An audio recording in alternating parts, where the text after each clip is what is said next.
Lolo, bakit dito po tayo dumaan?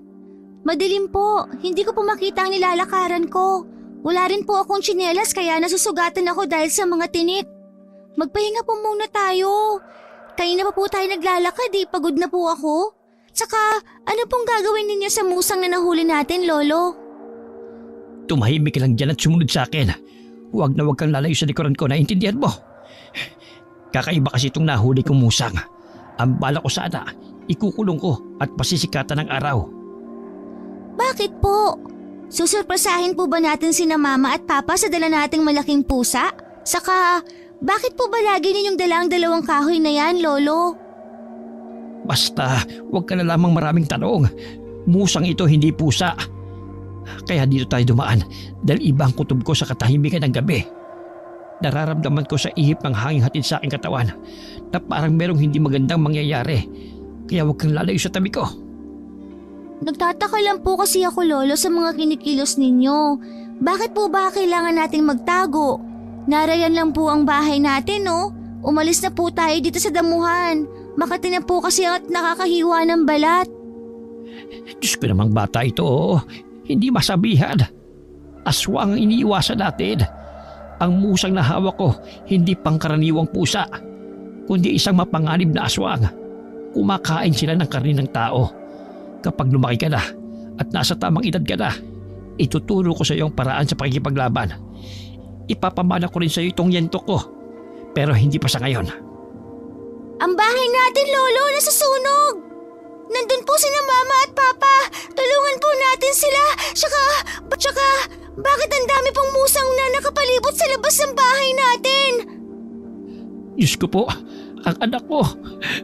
Mga hayop sila. Sinunog nila ang bahay ng mga magulang mo, apo ko. Sino po kaya ang lalaki na nakatayo sa harapan ng bahay natin na nasusunog, Lolo? May taklab ang katawan niya ng itim na tela na para po siyang si kamatayan. At para natutuwa po siya sa unti-unting nalalaman na apoy ang bahay natin. Palagay ko, siya ang pinuno ng mga aswang. Bala kasi nilang ubusin ang mga tao sa lugar na ito. Kailangan na nating lisanin ang lugar na ito. Wala na tayong magagawa. Wala na ang mga magulang mo. Bakit po pinatay nilang Mama at Papa ko? Wala naman silang kasalanan, Lolo Hala! Nakita po nila tayo! Nakatingin po sa gawin natin! Diyos ko po, naamoy nila tayo. Takbo, Clarissa! Takbo! Lolo! Hinahabol nila tayo! Madilim po! Hindi ko po makita ang daan! Huwag mo munang intindihin yan. Ang mahalaga ay makaalis tayo rito. Bilisan mo, takbo. Kapag naabutan nila tayo, hindi nila tayo bubuhayin. Dali! Malapit na po sila! Dito ka muna magtago sa malaking punong ito sa mayugat. Kahit na anong mangyari, huwag na huwag kang lalabas. Saan po kayo pupunta, Lolo? Natatakot po ako! Huwag nang matigas ang ulo. Gawin mo na lang ang sinasabi ko. Lakasan mo ang loob mo, apo ko. Kapag nakaligtas ka, sikapin mong lumayo sa lugar na ito at bigyan mo ng hustisya ang pagkamatay ng mga magulang mo. Pero sa ngayon, kailangan mong iligtas ang iyong buhay. Nakikiusap ako. Hindi po kita iiwan, Lolo!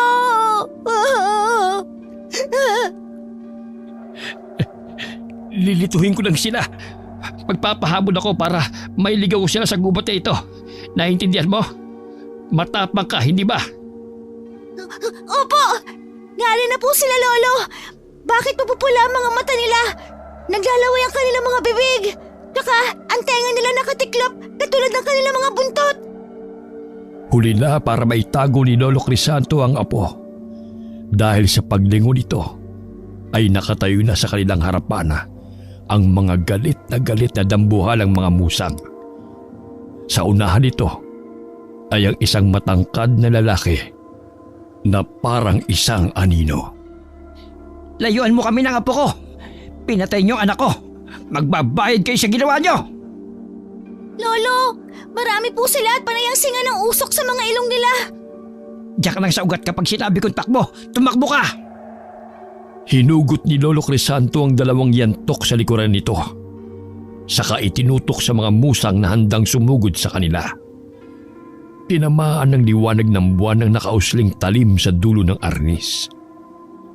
Ang yantok ni Lolo Crisanto ay mayroong agimat na kapag tumama sa katawan ng tao ay nagiging isang latigo kung humagupit. Sumusugat ng malalim at hindi madaling gumaling. Bumabaliktad ang tamaan nito at hindi na nakakabangon. Pagbagsak sa lupa ay nakakapagtakang dumudugo ang kanilang mga bibig. Ang dating mabagal kumilos na matanda ay biglang lumiksi ang katawan. Malakas at mabilis kumilos na parang isang mandirigma. Takbo, Clarissa! Bilisan mo! Lolo, hindi po kita iiwan dito. Huwag nang matigas ang ulo. Masyadong maraming kalaban. Hanggang kaya mong tumakbo, huwag kang titigil. Hindi! Ayoko po, lalaban ako. Gagamitin ko itong mga kahoy na ito at ihahampas ko sa kanila. Pinatay nila ang mga magulang ko. Huwag! Huwag kang lalapit sa kanila. Dala ng matinding galit ay hindi pinansin ni Clarissa ang sinabi ng kanyang lolo. Diretso lang siya sa pagsugod. Nang makarating siya sa gitna, ay nahagip ng kanyang mga mata ang pagtaas ng kamay ng lalaki. Isang senyas ng pag-atake. Mahigpit niyang hinawakan ang sanga ng kahoy na medyo lapok na at nabubulok. Pero masyadong marami ang kalaban. Sabay-sabay na umatake ang mga nauulo na pusang gubat. Diretso sa kinatatayuan ni Clarissa. Lolo! Huwag! Takbo, Apo! Aray! Ang sakit, Lolo! Hindi maaari. Layuan niyo si Clarissa. Ako ang harapin niyo. Magbabayad kayo! Nanlaki ang mga mata ni Lolo Crisanto nang makita nitong isa-isang sumugod ang mga musang sa bata. Kalmot at kagat ang inabot ni Clarissa sa mga galit na aswang. Gumuhit naman ang sakit at mahapding kirot mula sa tinamong sugat ni Clarissa. Tadtad ito ng tama sa katawan. Iniharang naman ng matanda ang katawan nito sa harapan ng apo. Kung kaya kitang-kita niya ang pagtulo ng dugo ng musang mula sa hawak nitong kahoy. Ibaran mo po sila, Lolo! Ipagiganti ninyo ang ginawa nila sa mga magulang ko! Huwag ka mag-alala, Apo. Darating tayo dyan. Kayo mga kampo ng kadiliman. Ako ang harapin niyo! Mag-iingat kayo, Lolo. Parang hindi sila nauubos. Ang lalaking yon, Lolo, siya ang labanan ninyo. Siya ang nag-uutos sa mga aswang. Siya ang sinusunod ng mga musang. Kaya mo bang tumayo? Hindi ko sila malalabanan ng sabay-sabay. Masyado silang malalakas. Humihina na ako sa pagkipaglaban. Hindi ko po kayang tumayo, Lolo. Pumasang ka sa likod ko. Kailangan makatakas tayo. Hindi ko sila matatalo. Masyado silang marami.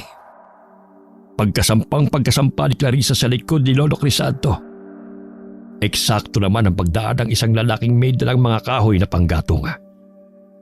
Dahil sa laki ng dala ng lalaki, hindi nito napansin ang mga ligaw na pusang nagkalat sa daan. Walang awa nila itong nilapa.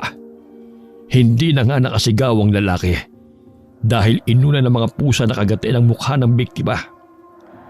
Nangibabaw ang tawa ng matangkad na lalaki na parang tuwang-tuwa ito sa mga nangyayari. Tumakbo na po tayo! Habang abala sila sa pagkain sa lalaki. Mga halimaw sila. Kumapit ka na mabuti. Tatakbo tayo na mabilis. Lolo, sa bukid may naghihintay na kalabaw. Mukhang pag-aari po yun ang lalaking nilapa nila kanina. Kahit hindi ako marunong sumakay sa kalabaw, ay susubukan natin sakyan yon. Kumapit ka lang, Apo ko. Nari na po sila, Lolo. Diyos ko, mas lalo pa silang dumami. Ikaw na muna sumampa sa kalabaw. Kapag natatalo na ako, patakbuhin mo ito at huwag na huwag kang lilingon. Huwag na muna tayong lumaban. Tumakas na po tayo. Puputulin ko itong tali. Mabilis at buong lakas na pinatid ni Lolo Crisanto ang lubid na nakatali sa putol na kahoy na nakatasak sa putik. Pagsampa ng matanda ay may nakasabit pa ring musang sa damit nito. Kasabay ng paghila sa tali ay inundaya ng hampas sa ulo gamit ang arnis ng matanda. Nahulog ang nakakapit na musang sa taniman ng palay habang nagkikikisay. Lolo Astig! Natalo po ninyo ang musang! Mukhang lalo silang nagalit. Hinahabol pa rin nila tayo. Kapit po! Mabilis ang takbo ng kalabaw! Hindi na sila makakahabol. Malapit ang sumilip ang araw. Sa wakas nakatakas tayo. Napalitan ng luha ang masayasanang boses ni Lolo Crisanto nang maalala nito ang nangyari sa anak. Hagulgol din ang kapalit sa tuwang naramdaman ni Clarissa habang galit na nakatingin sa unahan ng daan. Hindi ko naiintindihan ang mga nangyayari. Papatayin ko sila. Uubusin ko sila pati ang lalaking nag-uutos sa kanila. Ano po bang klase nila lang yun? Sila ang mga aswang na nagtatago sa gubat. Nagaan yung pusa sa gabi. Malinaw na ang lalaking may taklob na yon ang nag-aalaga sa mga musang. Bakit po? Pumapatay sila ng tao? Para saan po? Gusto nilang masolo ang lupaing ito. Pakiramdam nila sila ang biktima. Kaya pumapatay sila ng mga taong alam nila magiging banta sa kanilang paghahari. Hindi pa ito ang katapusan. Dahil maraming mga nilalang ang nagkalat sa paligid para sa mga tao. Pagkain lang nila tayo para mabuhay sila. Dahil walang tumatayong tao para lumaban sa kanila at tatapos sa kanilang kasamaan. Dahil wala silang laban sa kampo ng kadiliman. Pati ako'y nagulat sa biglang pagsulpot nila sa gubat. Higit na mas malakas na sila ngayon. Mas dumami pa ang kanilang puwersa. Baka po, Lolo. Galit po ba sila sa panguhuli mo ng mga musang sa gubat para ibenta sa palengke at gawing ulam? Baka po aswangan ang patay ninyo at naghihiganda sila sa atin. Hindi ito pang benta o pang ulam. Isa kami mga antingerong pumapatay ng mga kalahi nila. Nagiging malaking perwisyo ang pananatili nila dito. Maaring tama ka. Pero nagsisimula ng pagsiklab ng laban. Ang kutob ko po, Lolo. Ginambala natin ang tirahan nila. Tayo nagsimula ng laban. Hindi ko alam. Nagtataka lang ako sa lalaking nag-uutos sa kanila. May kutob akong kaya niya ikinukubli ang kanyang muka ay dahil kilala niya tayo. Ganon din tayo sa kanya. Nasaan na po kaya tayo, Lolo? Nasa Karatig Baryo na tayo. Paano po itong kalabaw? Anong gagawin natin sa kanya? Isasama na natin. Iniligtas tayo nito. Kaya magmula ngayon, kasama na natin siya. Hahanap lang tayo ng pansamantalang titirhan.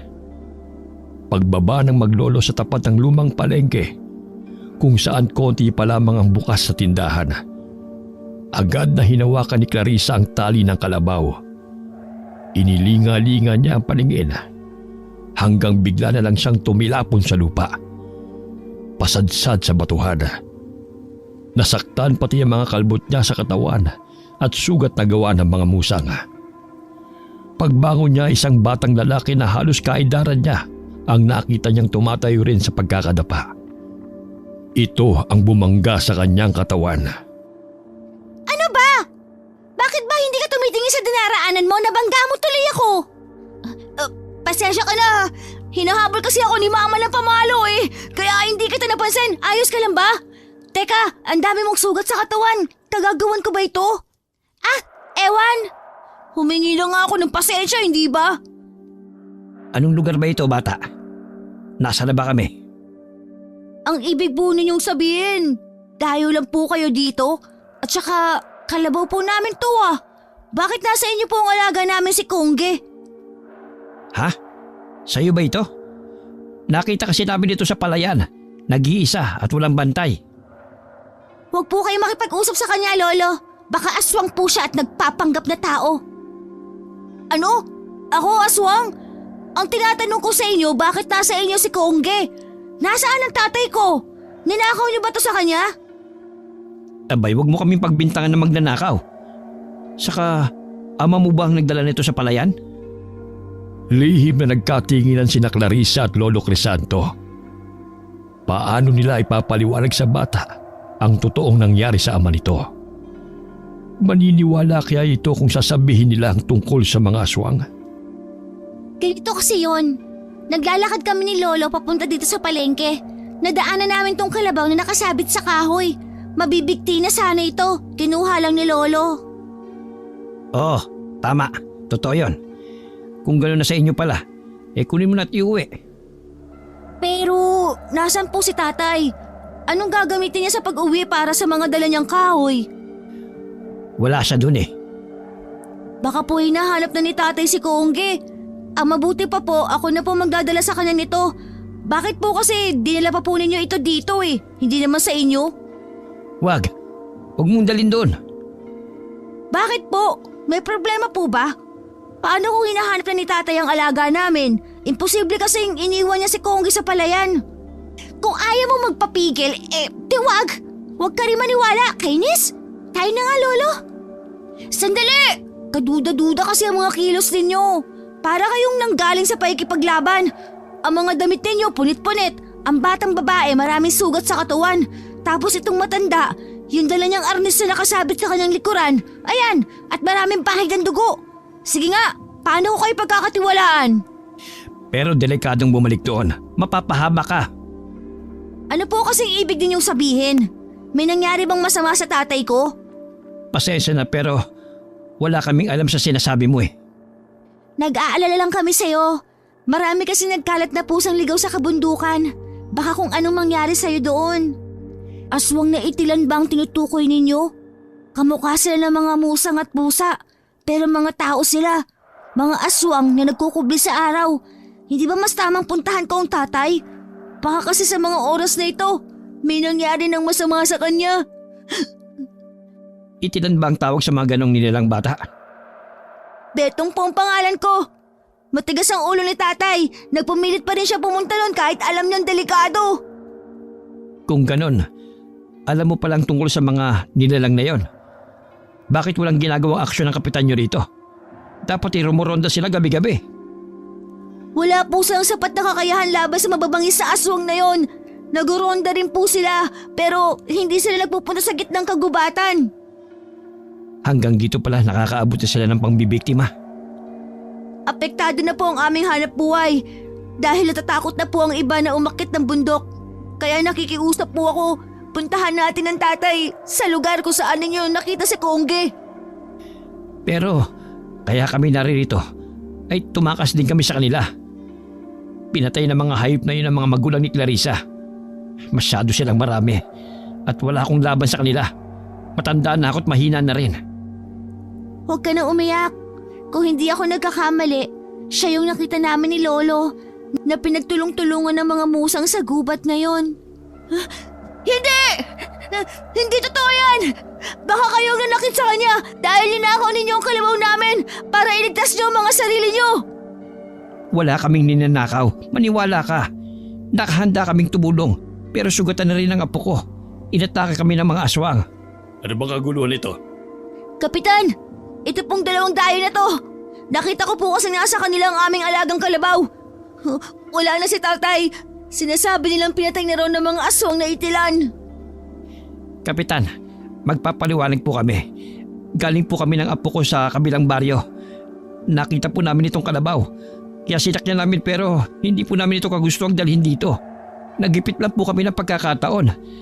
Nakasagupa po kasi namin ng mga musang. Itilan po palang tawag nyo rito. Hindi kami naniniwala, tanda. Nanggaling kami ng kagubatan kanina. Pero wala kami nakitang bakas ng itilan na sinasabi ninyo. Palagi kaming rumoronda dito gabi-gabi.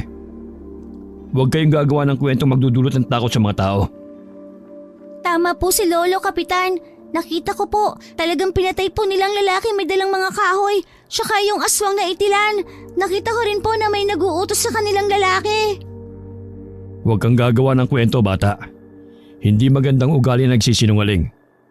Ang mabuti pa, sumama kayo sa aking tanggapan. Totoo po ang sinasabi namin ni Lolo, maniwala kayo. Sige po, Kapitan. Dalhin niyo ang mga maglolo na yan. Kapag may nangyaring masama sa tatay ko, magbabayad kayo sa akin. Kaya naman pala dumarami ang mga kampo ng kadiliman dito Hindi kayo naniniwala sa katiwiran ng iba. Kung ayaw niyong maniwala, sumama kayo sa amin. Ipapakita ko kung saan nilapa ang lalaki. Yung ama ng batang ito. Saglit na nag-isip ang kapitan sa sinabi ng matanda. Si Clarissa naman ay napayakap na sa hita ng kanyang lolo dahil sa pag-aalala. Habang pinagmamasdan ng mga tanod na kasama ng kapitan. Sige, maniniwala na kami sa inyo. Pero hindi ibig sabihin nun, pinagkakatiwalaan ko na kayo. Saan ba kayo nakatira? Lolo, sasama po ba tayo sa kanila? Kung ganun, Kapitan, hindi po ninyo ako sasawang puntahan ng tatay. Talagang delikado sa lugar na yon. Maniwala ka. Pupuntahan din naman namin ang gubat para sa ama mo. Pero sa ngayon, hindi muna. Nag-aalala lang ako sa kaligtasan ng aking mga kasamahan. Mukha naman nagsasabi ng totoo ang dalawang ito. Mababangis po sila at parang gutom na gutom. Nakakatakot ang kanilang itsura na parang iisang kumilos kapag nag-uutos ang lalaki, yung pinuno nila. Ayoko maniwala. Pinaiikot niyo lang ang ulo ni Kapitan. Naiintindihan ka namin kung bakit ka nagkakaganyan. Kapitan, wala po kasi kaming matutuluyan ng apo ko. Nasunog po kasi ang aming tirahan at ayoko na pong bumalik doon. Tamang-tama. Naghahanap ako ng pwede magbantay sa mga alaga kong baboy ramo. May kubo ako roon na pwede niyong pansamantalang tuluyan. Nauuso kasi rito ang nakawan ng mga hayop. Kaya kung gusto ninyo, magbabantay lang kayo ng mga alaga ko. May sahod na kayo, may matitirhan pa kayong dalawa ng apo mo. Totoo po, Kapitan. Naku, salamat po sa tulong ninyo. Paano naman po ang tatay ko, Kapitan? Ganun-ganun na lang po ba? Pababayaan na lang po ninyo ang aking ama? Pasensya ka na, Betong. Pero wala kaming laban sa mga itilan. Para saan at rumoronda po kayo gabi-gabi? Pagkatapos ay nakakatanggap kayo ng bayad sa inyong nasasakupan. Ganyang serbisyo ang pinapakita ninyo. Napakawalang kwenta naman ninyong Kapitan. Abot ang batang ito. Hayaan na po ninyo, Kapitan. Masakit po ang mawala ng ama. Namatayan din po ako at nagagalit sa mga aswang na yon. Iba ang sitwasyon ko. Nagagalit ako sa inyo dahil maaaring isa kayo sa mga naging dahilan kung bakit namatay ang aking ama. Magbabayad kayo! Magbabayad din ang mga aswang na gumawa nito sa aking ama! Sandali! Lahat ay nagulat sa pagpapakita ng galit ni Betong sa kanilang lahat. Mabilis nitong nilisan ang kanilang lugar at kumaripas ng takbo habang umiiyak. Huwag niyo na lamang pansinin ang galit na batang yon. O paano? Sumunod na kayo sa akin. Kawawa naman po si Betong. Kaya bilisan mo ang paglaki. Nang kahit papano ay may magagawa na tayo para sa lugar na ito. Tahimik ang baryo ito dati. Pero kamakailan lang. Marami na kaming natatagpo ang patay na tao sa kagubatan. Kung minsan dito mismo sa palengke. Kaya mahigpit ang pagbabantay namin sa mga tao rito. Kaya lang matitigas ang mga ulo. May nakakalis pa rin. Katulad yung nangyari sa ama ni Betong. Kasalanan din naman ng tatay niya eh. Tapos kapag may nangyaring masama, sa amin itinatambak ang sisi. Mahirap po kasing kalaban ng kumakalam na sikmura. Isa pa, kayo po ang kapitan ng baryong ito. Talagang sa inyo po isasisi ang lahat. Ano po bang pangalan ng bibong batang ito? Ilan taong ka na? Patalino ka kasing sumagot eh. Sa edad mong yan, masasabi ko may mararating ka sa paglaki mo. Clarissa po, 12 taon po ako. Lolo Crisanto naman po ako. Saan po ba tayo pupunta? Mahaba po bang lakarin? Hinihingan na po kasi ako eh. Paano nga pala yung kalabaw? Iniwan ko muna sa palengke at papalipas lang ng sama ng loob si Betong. Babalikan din niya kanyang alaga. Buntok po kasi ang pupuntahan natin. Pero huwag kayo mag-alala, ligtas po kayo ron. Ligtas po bang nararyan ng mga itilan? Nakaharang sa daraanan natin? Diyos ko po, totoo nga. Nakabang na sa atin at mga nakaupo habang hinihintay tayo. Apo ko, dito ka lang sa likod ko. Mukhang nasundan kayo, Lolo Crisanto. Lolo! Nakakatakot po ang kanilang mga mata! Tumabi kayo! Mga hayop sila! Pinatay nila ang tatay ko! Wag, Betong! Kapitan, hawakan po ninyo yung bata! Nagulat si Clarissa sa biglang pagsulpot ni Betong sa kanilang likuran. Galit na galit itong sumugod dala ang kawayang pangbalibag. Mabuti na lamang naging maagap si Kapitan at nahawakan nito ang nagwawalang bata. Hindi ito kagad nakalapit sa mga aswang. Pero dahil sa pag-aalala, nauna nang umatake si Lolo Crisanto.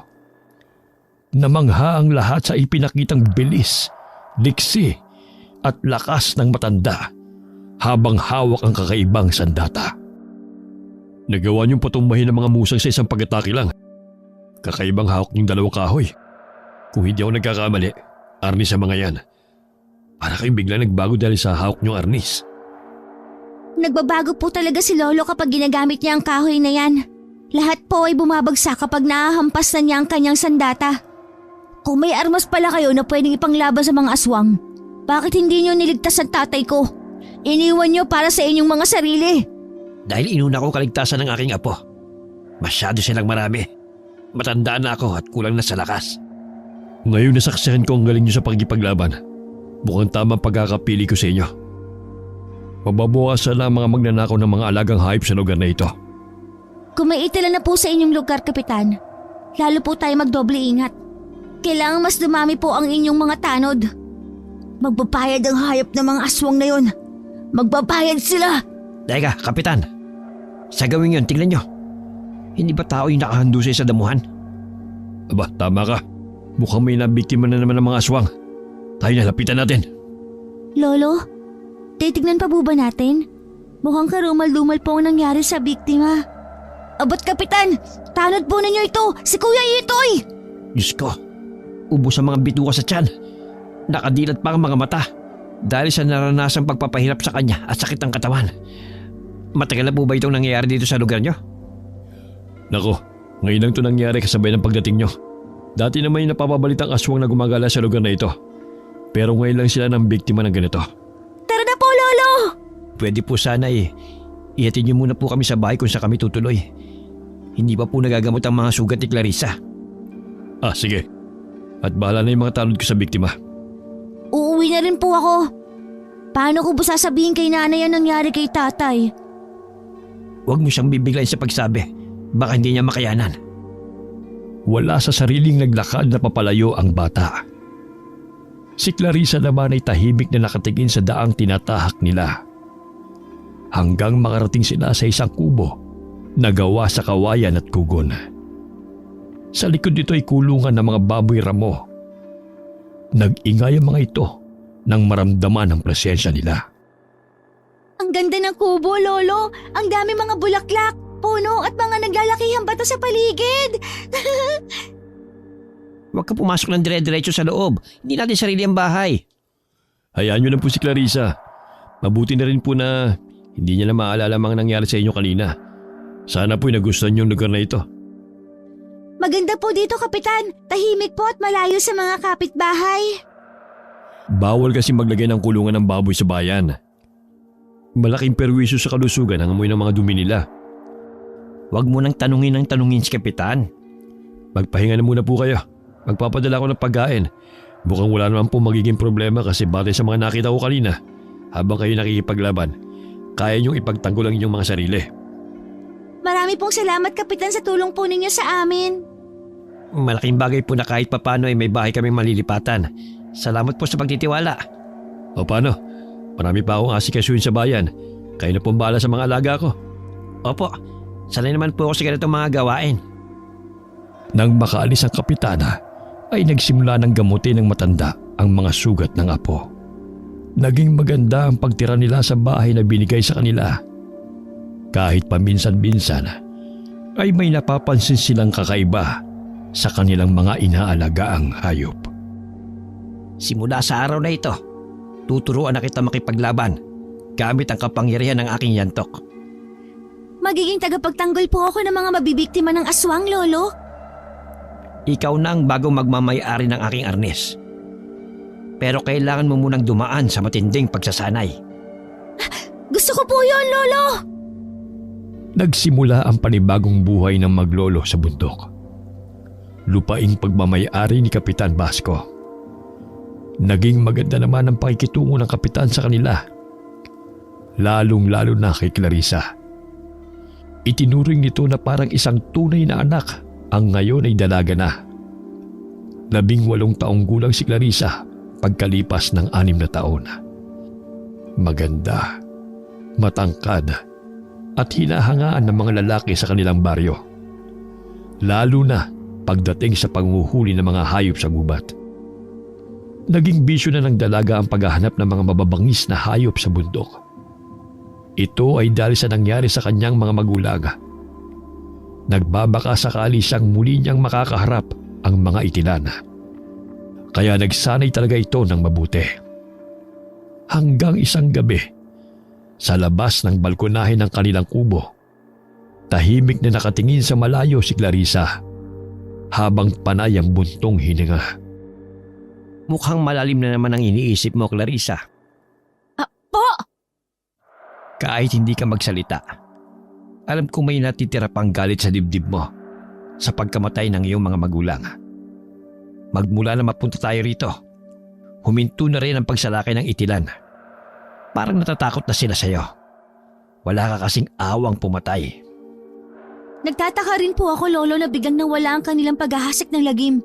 Pero mas nag-aalala po ako kasi pakiramdam ko, naghahanap lang ulit sila ng tiyempo at bigla nilang sasalakay sa lugar natin. Marami ang madadamay. Saka, nawala na nga ang itilan. Ang pumalit naman ay mga aswang na nagpapanggap na baboy ramo. Madalas pa nga ay nagkukunwari sila mga alaga natin. Mabuti na lamang at kapag nakikita ka nila, ay tumitihaya sila. Kaya ang natitirang nakatayo, tiyak na siya ang aswang. Pagkatapos ipapakita mo sa taong bayan kung paano mo sila patayin. Nagsasawa na rin po ako sa ganoong buhay, Lolo. Ang tagapagligtas sa mga tao laban sa mga aswang. Kaya wala na ako halos mga nagiging kaibigan kasi kinatatakutan nila ako. Lalo na lang ipamana ninyo sa akin ang arnis. Kakaiba po talaga ang sandata na ito. Magmula nang mapunta sa iyong arnis, ay ni minsan hindi na ito nawalay sa iyong katawan. Hindi po kasi napapanatag ang kalooban ko kapag wala ito sa aking tabi. Binibigyan po ako nito ng kakaibang lakas. Dahil may dalang agimat ang dalawang kahoy na ito. Mawawala ng bisa ang kapangyarihang taglay ng arnis kapag nawala ang isa. Kaya po ba minsan kapag hawak ko yon, nakakaramdam ako ng lakas ng katawan?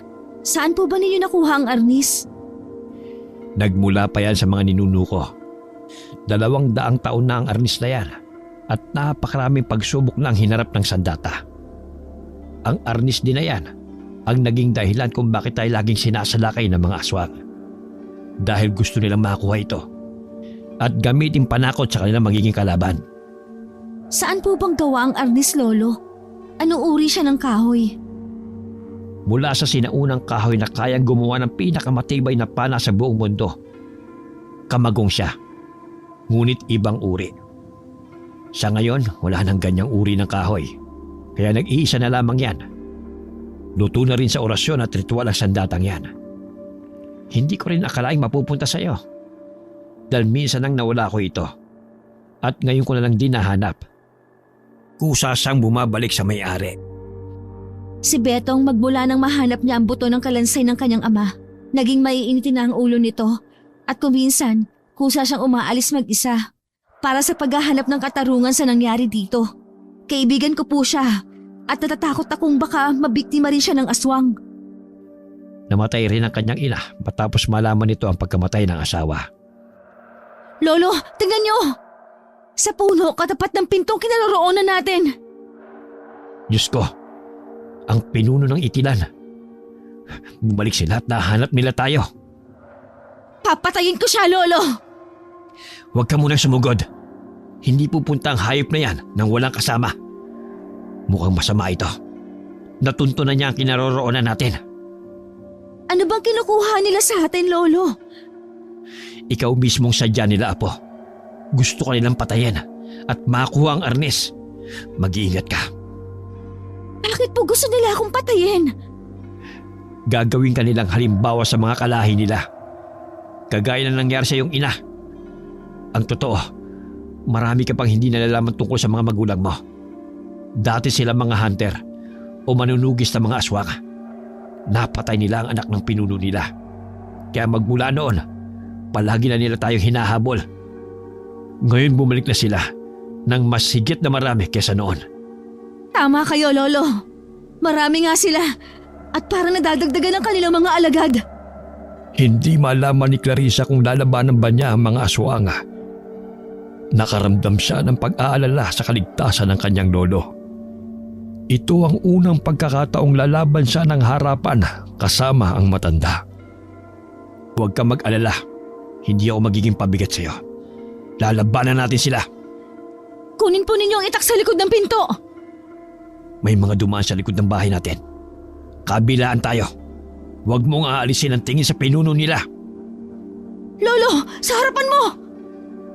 Magkasabay na inatake ang maglolo ng mga pusang ligaw. Higit na malakas at mabagsik kumpara dati.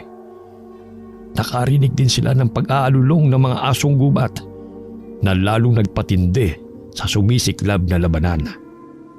Masama ito. Kailangan natin makatakas dito at humingi ng tulong kay Kapitan. Paano? Napapalibutan na nila tayo. Lahat sila galit na galit sa atin. Bakit kaya hindi pa sila sumusugod? Hinihintay nila ang utos ng lalaking yon. Siya ang pupuntiryahin ko, Lolo. Lintik lang ang walang ganti sa mga ginawa nila sa magulang ko. Mag-iingat ka sa kanya. Hinding-hindi ko palalampasin ang pagkakataong ito. Matapang na sinalubong ni Clarissa ang mga malalaking musang at sa bawat pagbigay niya ng palo sa mga kalaban ay bumubulagta rin ito sa damuhan. Dumudugo ang ilong at nangingisay dahil sa lakas ng pwersa ng arnis ng dalaga sa katawan ng mga musang. Isang di pala lamang ang layo niya sa pinuno. Pilit niyang inaaninag ang mukha nito. Pero mabilis itong kumilos at hindi na niya naagapan ang unang pag-atake ng pinuno ng mga aswang sa kanya. Tinamaan siya ng suntok nito sa sikmura niya. Bumagsak siya sa damuhan na halos maubo sa sobrang sakit. Clarissa! Lolo, wag po kayo lumapit! Mapapatay kong aswang na yan! Lolo! Kitang-kita ni Clarissa kung paano sinalubong ng mga malalaking musang ang kanyang lolo. At sinalubong ito ng saksak sa tiyan ng pinunong nakalaban niya. Umagos ang dugo mula sa punyal ng lalaki. Hindi lamang isa, kundi maraming beses na pinagsasaksak ang buong katawan ng kanyang lolo. Sa harapan niya mismo, habang nakabulagta siya sa damuhan, ay walang tigil ang lalaki sa paulit-ulit na pagsaksak nito kay Lolo Crisanto. Kitang-kita niya ang pagbagsak ng kanyang lolo. Malayo sa kanyang kinahihigaan. Sumuka ito ng dugo at lumuluhang nakatingin sa kanya na para bang senyales na yon ng pamamaalam. Kasabay ng paglapit ng mga musang sa katawan ng matanda, walang awa nilang pinag-aagawan ng laman ng kanyang lolo. Ipinikit na lamang ni Clarissa ang kanyang mga mata para hindi makita ang malagim na sinapit ng matanda. Diyos ko, Clarissa! Mabuti dumating ka. Si Lolo, tulungan mo. Mag-iingat ka. Kailangan mailayo muna kita rito. Duguan ka dahil sa tama ng iyong saksak sa sikmura. Ha? Ang lolo ko, Betong! Ikaw muna, Clarissa. Hindi ko sila kaya. Masama rin ang tama mo. Wala na si Lolo Crisanto. Wala na tayong magagawa. Nakikiusap ako. Agad na nandilim ang paningin ni Clarissa. Naramdaman na lamang niya ang mga bisig ng binata na binuhat siya at isinakay sa naghihintay nitong kabayo. Ramdam na ramdam niya ang sakit ng inaakala niyang suntok ay kutsilyo pala ang tumama sa kanya. Mabilis na napabalikwas ng bangon si Clarissa, kasabay ng pagguhit ng sakit sa kanyang sikmura. Hagulgol ng iyak ang siyang umagaw ng atensyon sa mga taong nasa labas ng kwartong kinaroroonan niya. Lolo! Nasaan si Lolo? Huwag ka munang kumilos. Makakasama sa'yo. Baka bumuka ang sugat mo. Ano ba kasi nangyari, Clarissa? Napakaraming patay na musang sa kubo ko at pati ang katawan ng lolo mo. Halos magkapira-piraso. Sumalakay muli ang mga itilan. 6 na taon silang nagpahinga. Paano nila nahanap ang lugar nyo? Kapalit ay kapalit. Kabayaran sa utang kapalit ng buhay ng umutang. Nagparami muna sila para maningil ng pautang. Pinatay nila ang mga magulang ko. Ngayon ay ang lolo ko. Bakit? Anong nagawa nilang kasalanan? 6 na taon na ang nakakalipas ay may napabalitang sinunog na bahay sa gitna ng kagubatan. Kung hindi ako nagkakabali, bahay yun ng mga magulang mo. Ang matatapang na antingerong kumakalaban sa mga aswang na itilan. Dumating na ang paniningil ng mga aswang na napatay ng iyong mga magulang. At ikaw, bilang natitirang lahi ng antingero, buburahin ka nila sa mundong ito. Patunay na ikaw ang habol nila at ang makapangyarihang arnis na hawak mo ang siyang kinukuha nila. Bakit po? Napakarami ninyong alam tungkol sa mga magulang ko. Hindi ko kayo kilala. Isa pa, hindi ko naiintindihan ang mga sinasabi ninyo. Lola ko siya. Isang albularya at matalik na kaibigan ni Lolo Crisanto.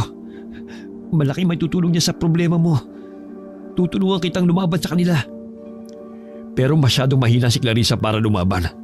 Tignan mo nangyari sa kanya. Kung hindi naging maaga ang pagdating mo, maaaring napatay na rin siya ng mga aswang. Mabuti na lang at naramdaman ko sa paligid ng malakas na enerhiyang sumama sa simoy ng hangin. Kapag nag-iba ang ihip ng hangin, palatandaan yon ng panganib. Ganyan din ang sinabi sa akin ni Lolo nang bago kami salakayin noon. Pero binaliwala ko lang dahil masyado pa akong bata. Nang sinabi ni Lola ang tungkol sa mga pagbabago na gaganap sa simoy ng hangin, si Clarissa po kagad ang naisip ko. Pero nahuli ako ng dating. Patay na si Lolo Crisanto. Nasaan ang arnis? Sa pagmamadali ko po hindi ko nadala. Hinahabol po kasi kami ng mga musang pati ng mga baboy ramo. Kaya hindi ko na po binalikan. Ako na lang ang kukuha. Hahanapin ko mabuti. Huwag, Kapitan. Delikado. Paano kung bumalik ang mga aswang? Ang sabi ng Lolo, ang tunay lang daw na nagmamay-ari ng arnis ang makakahanap sa sandata. Babalik po ako doon. Nasisiraan ka na ba ng ulo? Sa kalagayan mong yan, hahayaan ka namin pumunta ron? Magpagaling ka muna bago ka lumaban. Tama si Betong. Kailangan mo muna mag-ipon ng lakas. Tutulungan kita. Katulad mo ipaghihiganti ko rin ang pagkamatay ng aking anak. Sa dami ng gustong tumulong kay Clarissa, ay saka naman binalot ng pag-aalala ang dibdib ng dalaga. Lalo na nang dumating ang isang tanod ni Kapitan Basco para ihatid ang masamang balita sa totoong nangyari sa 2 tanod na kasamang nagronda kagabi. Natagpuan daw ang 2 tanod na wakwak ang tiyan at nawawala ang mga laman loob, pati na rin ang mga ulo ng biktima. Ayon daw sa nakakita sa mga nangyari, ay tinangka rin daw habulin ng mga malalaking musang. Hanggang ngayon ay pinaghahanap na rin ang mga saksi. Diyos ko! Ngayon pang marami na sa atin ang mga nawawala, Lola. Magdoble ingat po tayo. At wala man lang akong alam kung paano lalabanan ng mga aswang. Si Lola, may konti siyang nalalaman tungkol sa mga agimat na pwedeng panglaban sa mga aswang. At isang araw doon, ang arnis mo. Alis na muna ako. Mukhang nagkakagulo sa aking tanggapan dahil sa man nangyari kagabi. Sige, Kapitan. Maraming salamat sa tulong. Ano na po ang gagawin natin, Lola? Sa ngayon, magpagaling ka muna. Mabuti lang at mababaw lang ang mga sugat mo. Dahil kung hindi, maaaring pinaglalamaya ka na rin. Kailangan mahanap mo ang iyong arnis. Ito lamang ang mabisang panlaban sa mga aswang. Nakaharap ko na ang lalaking nag-uutos sa mga aswang. May kakaiba rin siyang tinataglay na lakas. Parang naramdaman ko ang puwersang yun sa layo ng itinalsik ng katawan ko. Akala ko sinuntok lang niya ako, pero kutsilyo na pala tumama sa sikmura ko. Ganon siya kabilis umatake. Ang ipinagtataka ko lang, matapos mapatay si Lolo, ay hinayaan pa nila akong mabuhay. Hindi, Clarissa. Dahil lang yung sa maga kong pagdating, dala ang mga asin. Lahat sila'y natakot at sumunod sa pag-alis ang pinuno nila. Para lang silang naghamon ng laban. Ipinakita sa iyo ang kakayahan nila at kung anong kaya nilang gawin sa iyo. Dahil hindi nila matanggap na ganun-ganun ka lang mamamatay. Ang gusto nila ay pahirapan ka nila, kagaya ng ginawa ng mga magulang mo sa kanila. Isa pa, may kakayahan ka ng gumamit ng arnis at magiging banta ka sa kanilang lahi. Magkakasunod na buntong hininga ang pinakawala ng matandang iska. Sa itsura nito ay para itong isang babaylan na nalalaman ng mga mangyayari sa hinaharap. Lalo lamang nang ibabaw ang lungkot sa mukha ng dalaga sa pagkawala ng kanyang lolo Crisanto. Ikinalulungkot ko nangyari sa lolo mo. Huwag ka nang umiyak. Gawin mong inspirasyon ng sakit para lumaban ka. Gaganti tayo sa mga nilalang na yon na walang karapatang mabuhay sa lugar natin. Mga aswang na naghahari para ubusin ng mga tao. Kailangan kong bumalik doon, Betong, para mahanap ko ang aking arnis. Si Lolo, nasaan ang kanyang bangkay? Si Kapitan Basco na ang umasikaso. Pasasamahan kita kay Betong. Gamitin mo muna ang kabayo ko. Pero kapag dumugo ang mga sugat mo, umuwi ka agad dito. Kaya mo na ba? Oo, kakayanin ko. Umalis na kayo para makabalik kayo dito bago dumilim. Hahanapin ko na rin ang punyal na pwedeng makatulong laban sa mga aswang. Ikaw, Betong, kahit ano mangyari, wag na wag kang makakalimot na maglagay ng kutsilyo sa likuran mo bilang reserba. Ang mga malalaking musang ay mag-aanyong tao sa umaga at hayop sa gabi. Bukod tanging ang pinakapinuno lang nila ang mahirap na mahuli. Tatayo na sana si Clarissa nang may dumating na isa pang tanod. Huwag daw munang umalis si Clarissa dahil ito raw ang pinagbibintangan ng taong bayan na may dala ng kamalasan, patayan at aswang sa kanilang baryo. Bakit ganun, Lola? Dati nakakatulong sa kanila si Clarissa. Tapos ngayon, pinagbabantalan nila ang buhay niya? Tama naman sila. Wala akong silbi. Magmula lang mapadpad kami rito, sunod-sunod na ang kamalasan sa lugar ninyo. Nagkakamali ka. Dati nang may nangyayaring ganito sa lugar na ito. At kayo lang ng lolo mo ang malakas ang loob na lumaban sa mga aswang. Tama si Lola Clarissa. Huwag mo silang intindihin. Mas maraming nawala sa'yo. Sige na, kailangan maunahan ninyo ang kampo ng kadiliman sa paghahanap ng arnis. Dalhin ninyo ang mga punyal na ito. Gawa sa sinaunang bato na may kakayahang sumugat ng katawan ng aswang. Balutin mo maigi ang sugat mo nang hindi maamoy ng mga nilalang na humahabol sa inyo. Salamat po sa tulong ninyo, Lola. Kailangan na po namin umalis, Lola. Kahit masakit pa ang sugat ni Clarissa, pinilit nitong sumampa sa likod ng kabayo habang tahimik na umiiyak. Ito'y dahil hindi na niya makikita ang lolo niya. Ang natira na labang ay ang alaalang paulit-ulit na bumabalik sa kanyang isipan kung ano ang sinapit ng matanda sa kamay ng mga kalaban. Tatagan mong loob mo. Ganyan din ang naramdaman ko nung mawala si tatay sa akin at ang nanay ko. Halos lamunin ako ng galit sa mga nangyari. Hanggang pati sa'yo at kay lolo, sumama ang loob ko. Nakita ko kung paano nila pinagluray-luray ang katawan ng lolo ko. Kaya halos hindi ako makahinga sa tindi ng galit ko. Pero wala akong magawa. Tapos na mapapala ko lang sa mga taong natulungan ko ay ang ibintangang kasalanang ang aswang ang may dahilan. Maraming tao sa bahay niyo. Teka, si Kapitan at mga tanod niya, para may hinahanap sila sa damuhan. Siguro pinapahanap ng matanda ang arnis mo. Sa halip na bumaba, ay nagulat pa sina Clarissa at Betong sa ilang mga taong sumugod sa kanilang kinatatayuan. Galit na galit ang mga taong pinagtatabuyan sila. At sa lakas ng mga boses ng tao, ay nagtawag pa ito ng mga kasama para pagtulungan sila. Kaya walang nagawa ang dalawa kundi lumayo sa lugar na yon. Saka na lamang sila babalik para sa arnis kapag nakaalis na ang mga tao. Ano na ang gagawin natin? Mukhang may nakahanap na ng aking sandata. Kapag napasa kamay yun ng ibang tao, Tuluyan na mawawala ang pag-asa kung may pagtanggol ang ating mga kababaryo. Kahit delikado, magpapagabi tayo. Hihintayin natin makalis ang mga tao. Anong ginagawa niyo rito? Hindi ba't sabi kong huwag muna kayong pumunta rito dahil sa mga taong galit na galit sa mga nangyari? Sila ang mga taong nawala ng mga minamahal sa buhay. Hindi ka ba natatakot sa kanila? At sa maaari nilang gawin sa inyo? Wala akong ginagawang kasalanan sa kanila.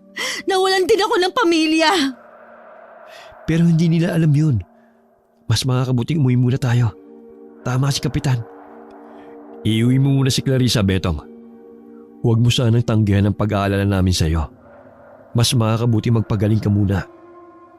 Pinitik ni Betong ang tali ng kabayo. Kaya wala nang nagawa si Clarissa kundi ang sumunod sa dalawa. Habang nasa daan sila, ay panay ang lingon ni Betong sa kanilang likuran na para bang nararamdaman ito na may sumusunod sa kanilang dalawa. Pati ang kanilang sinasakyang kabayo ay walang tigil sa paghalinghing na para bang nararamdaman ito na may nakaambang panganib sa kanilang dalawa. Mukhang may sumusunod sa atin, Betong. Hindi kaya si Kapitan Basco? Nako, sa paligay ko hindi. Kilala ng kabayo ko si Kapitan. Kung ganon, may sumusunod na pangalib sa ating dalawa. Kanina ko pa nga nararamdaman eh. Yeah! Kumapit ka lang sa likuran ko, Clarissa. Patatakbuhin ko na mabilis ang kabayo ko. Yeah! Diyos ko, mga asong gubot pa lang humahabol sa atin. Yeah! Kumapit ka lang. Tisin mo muna ang sakit ng sugat mo. Yeah! Huwag mo akong alalahanin. Kahit araw pala ay sumusugod ang mga nilalang na yan sa mga tao. Hindi sila mga aswang na katulad ng mga pusa. Naamoy lang nila ang sariwang dugo ng katawan mo. Mabangong-mabango yan sa kanila. At kapag naabutan tayo, tsak na pati ang kabayo ko, madadami nilang lapain. Dahil sa pagmamadali ng pagpapatakbo sa kabayo, ay hindi sinasadyang maipit ang paa ng kanilang sinasakyan sa siwang ng bato. Dahilan para bumaliktad ang kabayo at tumilapon sa unahan ng mga sakay nito. Abot langit ang kaba ni Clarissa nang makita niyang papalapit sa kanyang kinaroroonan ang mga asong gubat. Mabuti na lamang at nakakita siya ng dalawang kahoy na magagamit niyang panlaban sa papasugod ng mga aso. Inatake agad ng mababangis na hayop si Clarissa. Pero agad ding bumabagsak sa lupa ang nagtatangkang lumapit sa kanya. At sa pagbangon naman ng mga ito, ay umuungol sa sakit dahil sa paghampas niya ng kahoy. Kumaripas ng takbo ang mga ito papalayo sa kanya dahil sa takot. Ayos ka lang ba, Betong? Hindi ka ba nasaktan? Mukhang ikaw ang malala sa atin dalawa. Kita mo, hanggang pantalon mo na ang agos ng dugo. Tayo na para magamot na yan ni Lola. Mabuti na lang na tinuruan ako ni Lolo kung paano ang tamang paraan sa paggamit ng arnis. Nagamit ko ang aking mga natutunan sa pakikipaglaban. Naihanda niya ako sa ganitong sitwasyon bago siya pumanaw. Ang galing mo nga sa paggamit ng kahoy eh. Para akong nanonood ng pelikula sa mga galawan mo. Lahat ng pag-atake mo sa pool, bagsak ang kalaban. Kaya ang ginawa mo, nanood ka lang. Hinayaan mo akong makipaglaban sa mga asong yon. Tayo na nga, baka nagtawag lang ng kasama ang mga asong yon. Dito pa tayo matuluyan. Itinayo ni Betong ang natumbang kabayo. Kitang-kita sa paa ng hayop ang malaking sugat na nasa balat nito. Kung kaya si Clarissa na ang sumakay dahil wala pa ring tigil ang pagdurugo ng sugat ng dalaga. Gulat na gulat naman ang matandang iska nang makita ang itsura ni Clarissa. Ano nangyari? Bakit ganyan ang itsura nyo? Napalaban kami, Lola, sa daan. Kahit sa umaga? Mga aso lang po talaga, Lola. Naamoy po yata nila ang aking dugo kaya hinahabol kami. Ang galing pala talaga sa pagkipaglaban ni Clarissa. Lahat ng asong tinamaan ng palo niya, lahat kumaripas ang takbo, bagang buntot. Nakuha nyo ba ang arnis? Pinigilan po kami ni Kapitan dahil sa mga tao. Galit na galit po yung mga tao dahil sa pagkawala ng kanilang kaanak. Pinagalitan po kami ni Kapitan. Sobra din po ang pag-aalala niya kay Clarissa. Kaya po pinauwi kami ni Kapitan. Mabuti na lang pala at naroon si Kapitan. Huwag ka na mag-alala. Dahil tiyak ako ginagawa ng matanda ang lahat para mahanap ang arnis mo. Pumasok na kayo sa loob. May tiwala naman ako kay Kapitan. Malaki rin po kasi ang respeto ko kay Kapitan at itinuturing ko na siyang pangalawang ama. Tinutulungan lang po niya akong maibalik sa akin ang aking sandata. Lola, gamutin niyo na muna yung sugat ni Clarissa. Kinuha ni Lola Iska ang ilang mga kagamitan nito na panggamot sa sugat. Si Betong naman ay hindi mapakaling panay sulyap sa sugat ni Clarissa. Ay saka naman nilagyan ng matanda ang sugat ng dalaga ng dinikdik na bawang. Bakit po dinikdik na bawang, Lola? Ang mga sugat kasi nagiging sensitibo sa mga bakterya. Lalo pa kung ang ginamit sa iyo ay punyal na pagmamay-ari ng aswang. Mapanganib ito at kung saan-saan ginagamit. Makakatulong ito para mawala ang lason. Sobrang hapdi at makirot po ang bawang sa sugat ko, Lola. Tiisin mo na lang muna. Ewan ko ba, kababae mong tao, nararanasan mo na mga ganitong mga pagsubok. Alam mo bang wala pa yan sa kalingkingan ng mga naranasan ni Kapitan? Inubos kasi ng mga aswang ang pamilya ng matanda. 3 anak, asawa at mga kapatid ang namatay sa malaking sunog na naganap doon. Usap-usapan dito ang sinapit ng pamilya ni Kapitan. Kaya magmula ng araw na yun, pinangunahan na niya ang pagroronda. Kaya siguro ganun na lang ang pagtulong ng matanda kay Clarissa. Kawawa naman po pala ang nangyari kay Kapitan. Kaya po siguro ginagawa niyang lahat para maprotektahan niya ang baryong ito. Naalala rin niya ang kanyang pamilya sa akin. Bakit kasi nauso pa ang mga aswang dito sa ating baryo eh? Hanggat may mga antingerong lumalaban sa mga aswang, patuloy lamang na magkakaroon ng hidwaan sa pagitan nila. Darating din ang araw na magagapi rin sila sa awa ng Diyos. Napakaswerte natin at nakilala natin itong maglolo na ito. Kahit papano may naglakas ng loob na lumaban sa mga itilan. May hinala na po ba kayo sa kung sino ang pinuno nila? Lalaki po siya na palaging nakatayo sa unahan ng mga musang. Ako, wala pang nakakita sa mukha ng pinuno nila. Ang sabi ng ilang mga nakakita sa kanya, para daw babae. Meron naman ang sabi ay lalaki.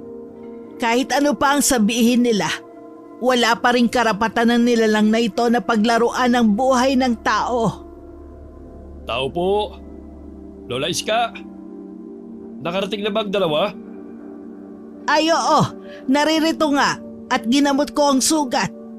Sinugod daw sila ng mga asong gubat kanina. Kumusta? Hindi ka ba nasaktan? Hindi naman po. Nagawa ko pa rin makipaglaban sa kanila. Kumusta po ang paghahanap ninyo sa Arnis? Pasensya ka na ha. Pero kung saan sana namin hinanap, hindi namin nasumpungan.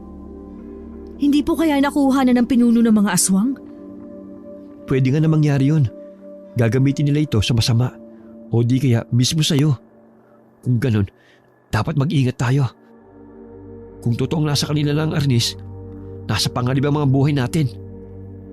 Maraming paraan para labanan sila. Katulad ng bawang, asin at buntot pagi. Takot sila sa mga bagay na nabanggit ko. Maliban sa pinuno nila, ang alam ko'y pangkaraniwang tao lang ang kalaban natin. Nag-alaga lang siya ng mga aswang na nagkatawang musang lang. Kung ganun Lola, kilala niyo kung sinong pinuno nila? Wala pa akong ideya. Paano makikilala ang pinuno nila sa tuwing nagpapakita yon? Balot na balot ng tela ang katawan. Mata lang ang labas. Sa gabi pa halos nagpapakita. Pagkatapos nga pala ng gabing ito, napagkasunduan namin mga tanod na mas palawigin pa namin ang pagbabantay sa gabi. Marami na nabibiktima ng mga perwisyong mga aswang na yan. At tungkol naman sa mga taong galit kay Clarissa, napaliwanagan ko na sila kanina. At sumang-ayon sila na humingi ng tulong para pangunahan ang pagroronda. Babae po si Clarissa. Parang ang halay naman kung sasama sa atin puro mga lalaki tayo. Anong masama roon? Kasama ka naman. Sakaday pa kayo ni Clarissa kung makipaglaban sa mga aswang. Tama siya, Betong. Isa pa, dalawa naman tayo poprotekta sa kanya. Kabisado na kasi niya ang pasikot-sikot sa bundok. Tatapusin na natin ang laban na ito. Aalis na po ba kayo? Oo, bilisan mong magpagaling para makasama ka sa paglororonda sa ikalawang araw. Kailangan ko na rin umalis dahil inaasikaso ko yung buro ng mga kasamahan ko napatay ng mga musang kagabi. Talagang dapat pigilan ang pagkakalat nila ng lagim. Bago yun, kailangan mo nang inumin tong inihanda akong mga halamang gamot. Betong, ikaw na munang bahala kay Clarissa ha? Lola, nandiyan pa ba sa inyo yung pang-ipit ng tubo? Naririto pa. Bakit ba? May pagagamitan lang ako. Para saan po ang dala ninyong 2 bilog na semento? Ito ba? Maganda kasi itong panakot sa mga kamay na mahuhuli kong magnanakaw. Nang magtanda at hindi na umulit. Tango lamang ang itinugo ni Clarissa sa sinabing yon ng kapitana. Nang lingunin niya si Betong, ay seryoso itong pinupunasan ng ginamit nitong itak nang minsang sumundo ito sa kanya. Hindi naman maipaliwanag ni Clarissa ang kanyang nararamdamang kaba nang magtama ang kanilang mga mata. Bakit po? May gumugulo ba sa isip nyo? Oo nga, napapansin ko na parang nag-aalala ka. Dahil ba sa mga nangyari kay Lolo Crisanto? Bigla po akong kinabahan nang makita ang dala ni Kapitan. Matagal na po ba ninyong kakilala ang punong barangay natin? 10 taon ko na siyang kakilala. Maayos naman ang kanyang pamamalakad. Sa katunayan, wala nang nangahas na palitan si Kapitan sa baryong ito. Bakit mo nga pala naitanong? Wala po. Sumagi lang sa aking isip. Para po kasing may nagbago sa kanyang ikinikilos. Baka nalulungkot lang dahil nalagasan na naman siya ng mga tauhan. Itinuturing niya kasing kapamilya yung mga nasasakupan niya. Tama ka riyan. Wala akong masabi sa pamumuno niya. Wala akong maipipintas. Madalas nga nagbibigay siya ng mga tulong sa mga nangangailangan galing sa sarili niyang bulsa. Dahil sa mga nasabi ng matandang iska, ay saka lamang napanatag ang loob ni Clarissa. Ibinaling na lamang niya ang atensyon sa ibang direksyon. Sa ikadalawang araw ay matyagang naghintay ang magkaibigang Clarissa at Betong sa bukana ng kagubatan. Ito ay tungkol sa napag-usapang pagroronda para sa nasabing pagbuksa sa mga aswang. Marami na ang mga tanod na naghihintay roon. Maya-maya pa ay dumating na rin si Kapitana. May dala itong mga kagamitang panlaban sa mga aswang. Yan lang po bang dala ninyo? Tsaka bakit hindi po kayo nagdala ng bawang? Tama na itong mga kagamitang ito. Mahirap kasing kumilos kapag maraming dala Sapat na ito. Saka naniniwala ako kapag nakita nilang matapang tayo humaharap sa kanila. Matatakot silang kalabanin tayo. Mukhang malayo na po tayo sa karamihan, Kapitan. Naliligaw na po yata tayo. Medyo madilim dito at malamig. Meron din mga naglalaki ang puno ng talisay sa lugar na ito at Hindi tayo naliligaw. Sadyang dito tayo dinala ng mga paa natin. Po, bakit itinututok ninyo sa akin ang punyal na hawak ninyo? Pamilyar sa akin ang kutsilong yan. Ginamit ito ng pinuno ng aswang na ipinangsaksak sa akin. siya ang pinuno ng aswang, Clarissa. Niloko niya tayo. Pero paano nangyari to? Matagal na panahon naghintay ako ng pagkakataon para mapatay ko rin ang huling lahi ng mga antingerong may hawak ng agimot ng kahoy. Pero hindi tamang wawakasan ko ang buhay mo ng ganun-ganun lang. Ikaw ang pumatay sa mga magulang ko, sa lolo at ama ni Betong. Ang kapal na mukha ninyo. Bakit? Bakit ninyo ito ginawa sa amin? Itinuring kitang pangalawa kong ama. Hindi yan epekto sa kanya. Ang mga kampo ng kadiliman, wala ng mga pakiramdam. Hindi. Meron pa. Heto sa'yo dinikdik na bawang. Dali, Clarissa, atakihin mo ang traidor na yan!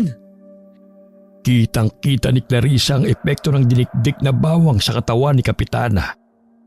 Kaya ang armas niyang 2 kahoy ay naihampas niya rito ng ubod ng lakas. Ngunit sa pagbawi ng matanda, ay pinuntirya naman ito ang dating sugat ng dalaga.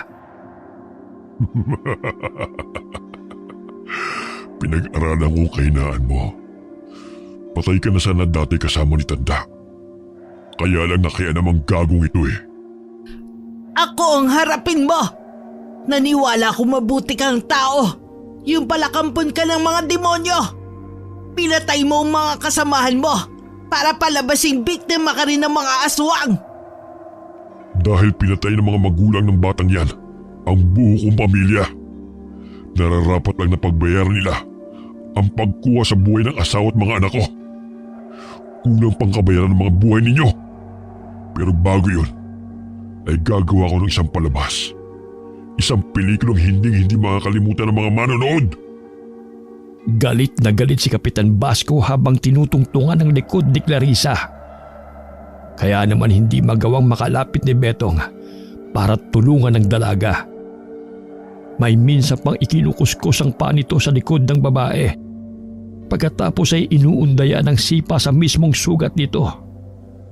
Kapag nakatakas ako dito, maniningil din ako sa buhay na inutang mo sa akin. Kung makakaligtas ka pa sa gagawin ko, tignan lang natin ang tapang mo kapag unti-unti lang dinudurog ang mga buto mo sa braso. Tumakbo na kayo, Lola! Iligtasan ninyo ang mga sarili nyo! Hindi na kayo makakatakas. Nagkalat na sa paligid ng mga tulay kong tanod. Panahon na para alisin ang mga taong humahadag sa dinaraanan ko. Hindi na ninyo mapipigilan ang aming paghahari. Hindi ka namin hahayaang magtagumpay! Tumigil ka! Kasalanan to ng pamilya mong mga antingero. Pinatay nila ang buo kong pamilya. Kayo ang unang nakialam sa pananahimik namin. At sa wakas, nakakuha ko rin ang arnis na pumatay sa mga kalahi ko. Sige mga kasama, lumabas na kayo at damputin ang mga salot na ito! Mula sa mga nagtataas ang mga punong kahoy ay nagsilabasan ng mga naglalakihang musang, aso at baboy ramo na kanyang mga inaalagaan. Laking gulat ni Clarissa nang makita ang mga baboy at iba pang mga hayop na nasa paligid nila na magpalitan ng anyo bilang tao. Masama ito. Hindi ko alam na puro mga aswang na pala ang mga nakakasalamuha natin. Pinatay na namin ang mga kaalyado ninyo. Wala nang tutulong sa inyo. Ang natira na lang ay mga kalahi ko rin na wala ng pamilya nang dahil sa inyo. Sige, hatulan nyo na yan. Ako na ang bahala sa babaeng ito. May inihanda akong sorpresa. Tiyak na magugustuhan nyo mga kasama. Huwag kayong magkakamali. Uubusin ko sa inyo mga bawang at asin na ito. Ano ko tangang pinuno? Sa tingin mo ba maapektuhan sila ng mga bawang nyo? Nasa akin na ang nag-iisang sandata na tatalo sa amin. Sa tingin mo, susugod ba kami sa inyo kung alam naming nasa inyo pa ang may agimat na arnis na ito? Hayop ka! Ibalik mo sa akin yan! Wala kang karapatang hawakan yan! Lola, tumakas na kayo. Kung walang silbi sa inyo ang bawang, sa itak ko, siguradong matotodas kayo. Sige, subukan mong sakta ng mga kasama ko. Kung hindi gigilitan ko ng leeg ang babae ito na parang isang manok. Ibaba mo ang iyong itak! Para namang natulos sa kinatatayuan si Betong nang makita nitong nakadikit ang hawak na kutsilo ni Kapitan Basco sa leeg ni Clarissa. Habang si Lola Iska naman ay hawak ng iba pang mga tanod sa magkabilang braso. Huwag mo akong alalahanin, Betong. Lumaban ka para sa buhay ninyo ni Lola. Kapag nagpatalo ka, papatayin din niya tayo. Hindi, kung mamamatay kayo at ako lang ang magliligtas, hindi bali na lang. Nagpapakabayani ang isang tao para sa kanyang kaibigan. Sige, hawakan na ang nagmamagaling na lalaking yan. Huwag ninyong hahawakan ng apo ko. Magkakamatayan muna tayo. Pabayang lintik. Bakit yung binitiwan? Matanda lang yan. Hindi kayo sasantuhin ng aking punyal. Sa sandaling masugatan kayo nito, hindi na maghihilom ang sugat mo. At ano namang katangahan yan? Sa tingin mo ba matatakot ako ng punyal mo? Nayari lang sa sinaunang bato? Sa kutsilo kong ito, hindi ka ba natatakot? Hawakan niyo muna si Clarissa at ipapakita ko sa kanilang dalawa kung paano ko lalabanan ng matandang ito. Huwag! Huwag niyong gagalawin ang lola ko! Papatayin kita! Kaya ko to, Betong. Kapag natalo ko ang lalaking ito, matatakot na ang mga kampo niya at paniguradong magtatago na ang mga hayop na yan sa kanilang mga luga. Talagang panabang ka.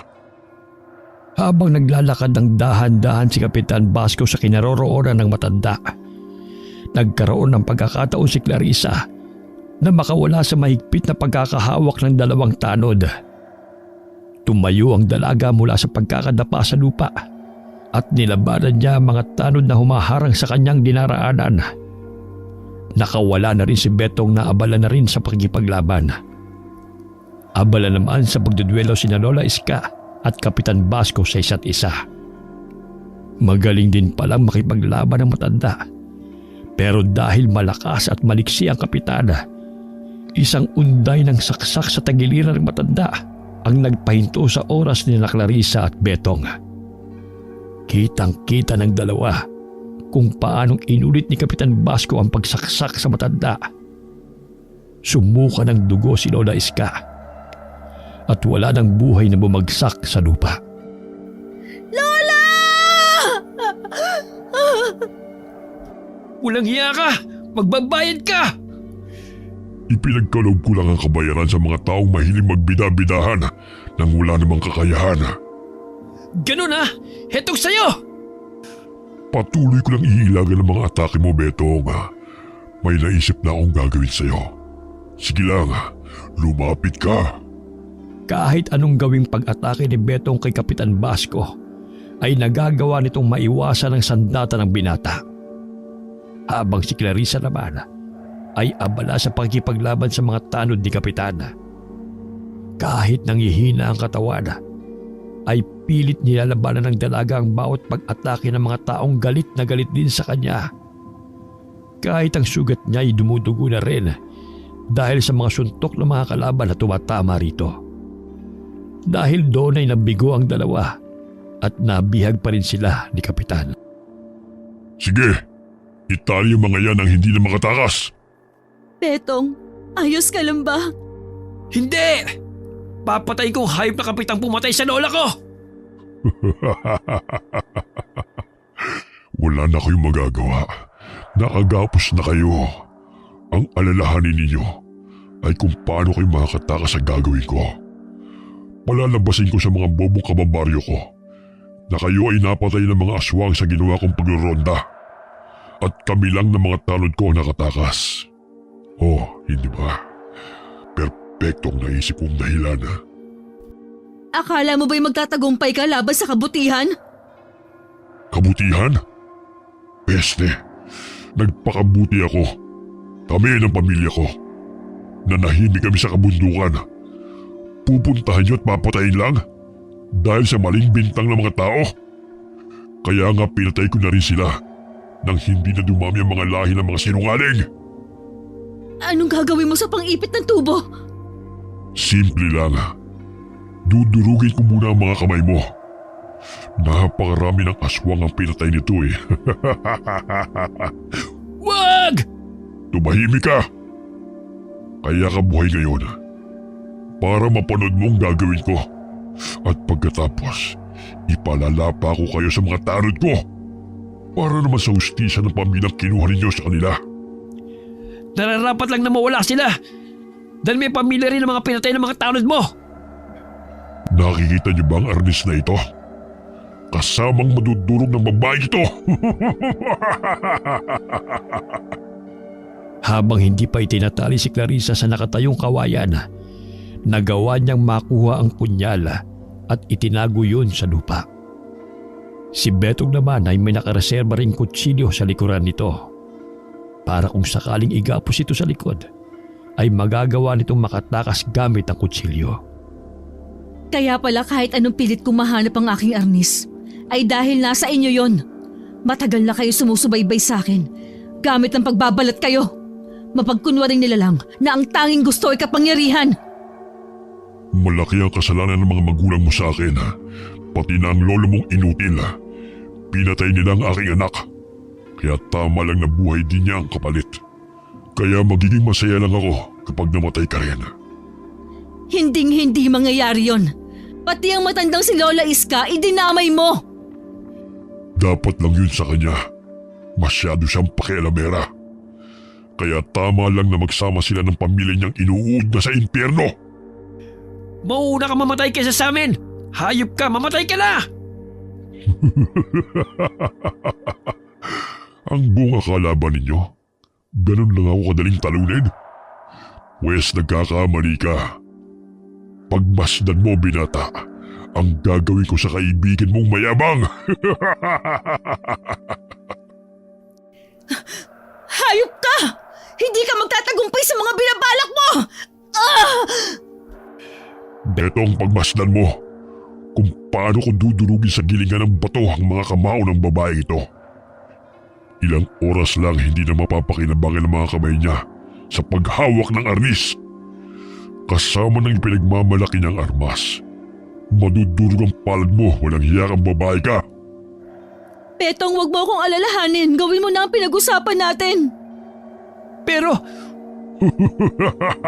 Wala na. Durog na ang kamay ng kaibigan mo. Bumagsak na siya sa lupa. Habang damang-dama ni Clarissa ang sakit ng nadurog niyang mga kamay, gumapang siya papalapit sa pinagtaguan niya ng kutsilyo sa dulo ng arnis. Kahit abala pa rin ang matanda sa pakikipag-usap kay Betong, ay unti-unti ring nakakalagang tali nito sa kamay. Walang kahirap-hirap na sinugod nito ng saksak si Kapitan Basco. Bago pa man nakalapit ang binata at may tusok ang punyal sa dibdib nito, nauna nang naitarak ni Clarissa ang kutsilong naitago niya sa lupa. Sinagad niya hanggang maupos ito.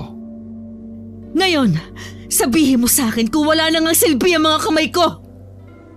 heto pa! Para sa aking ama na pinatay mo! Isa pa para kay Lola! Para sa mga magulang ko na sinunog mo. 2 para kay Lola at 3 para sa lahat ng ginawa mong pagsira sa buhay ko. Isa pa! Naisan niyo ko. Napaluhod sa lupa si Kapitana at nagpasigok-sigok sa bumarang dugo sa lalamunan nito. Umagos ang pulang likido sa katawan nito at pumatak sa lupa.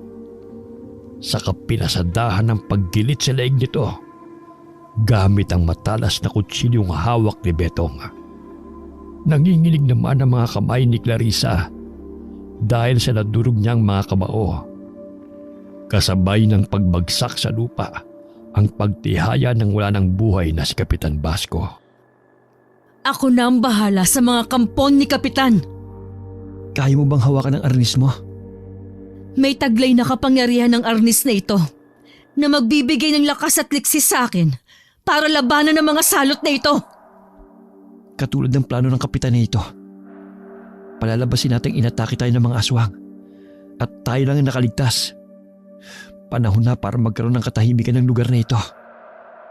Nang maramdaman ni Clarissa ang matigas na kahoy ng arnis, ay nagawa niyang maihawak ang nabugbog na mga kamay. Walang awa niyang pinagpapalo sa ulo, batok at likod ang mga sumugod sa kanilang mga musang na bumalik na sa dati nilang anyo.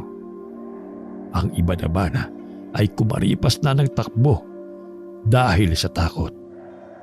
Umuwi na tayo, Betong. Natalo na natin sila. Magmula ngayon, magkasama na tayong wawalisin ang mga kampo ng kadiliman. Sa tulong ng arnis ko. Ako naman, sa pagpapatuloy ng pagiging albularyo ni Lola. Dahil sa pagkakapaslang ni Clarissa sa pinuno ng mga itinana, naglaho na parang bula ang kwento tungkol sa mga aswang. Naging bayani sa mata nila ang dalagang si Clarissa at kinatakutan ng ibang mga kawatana tulad ng mga salot ng lipunan.